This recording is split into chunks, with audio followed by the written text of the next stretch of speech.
في مهام جسيمة، بس سيدنا أبو بكر بيستدعيه للتحقيق والتدقيق لتمحيص هذا الأمر، إن الكلام كتر.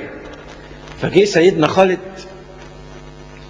لابس الدرع بتاعه، كان من الحديد وقد علاه الصدأ من كثرة الدماء، دم دم دم، الدرع حديد صدى من كثر الدم اللي عليه داخل، وعلى رأسه عمامة وقد غرز فيها النشابات، السهام، عمامة كبيرة كده وغرز السهام، وكل سهم في دم دم دم دم دم من المعارك اللي خاضها، عمة فيها السهام والدرع كده. فدخل المسجد لقى عمر، فقال عمر: قتلت رجلا مسلما ونزوت على امرأته. اللي كان سيدنا خالد اصطفى زوجة مالك بن نويرة اسمها ليلى، أم تميم بنت المنهال، اصطفاها، دي بقت بتاعته، زوجها هو اعتبره مات مرتد، فاصطفاها خالد. فلما انقضت عدتها حاضت بنى بها.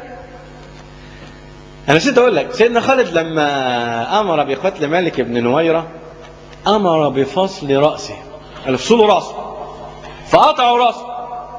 فسيدنا خالد عمل إجراء لإرهاب المرتدين اللي هم فارين هنا وهناك، فخد الرأس بتاع مالك بن نويرة وحطها، وحط جنب منها حجرين، ولع النار وجاب قدر وفيه لحم يستوي بقى على على النار دي.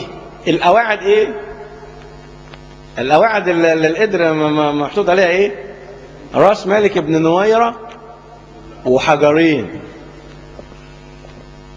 الناس بقى لما يسمعوا وسيدنا خالد ويجيله نفس ياكل من اللحمه اللي هي في الخضره دي، يجيله نفس. سيدنا خالد شخصيته قويه جدا ونفسه حلوه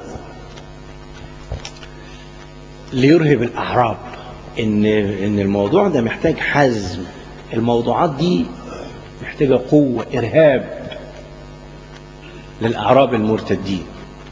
فيقال في الروايات ان النار قعدت قايده في شعر مالك بن نويرة لحد اللحم ما استوى، ولسه النار قايده في الشعر لكثرة شعر رأسه، شعر رأسه غزير وتقيل وكتير، فالنار قعدت تولع فيه مدة طويلة، ما كانش أصلع أو شعره خفيف أو شعره غزير وكتير، قعدت النار قايده فيه لحد اللحمة ما استوت. وكل سيدنا خالد واصطفى زوجته، لما انقضت عدتها بنى بها.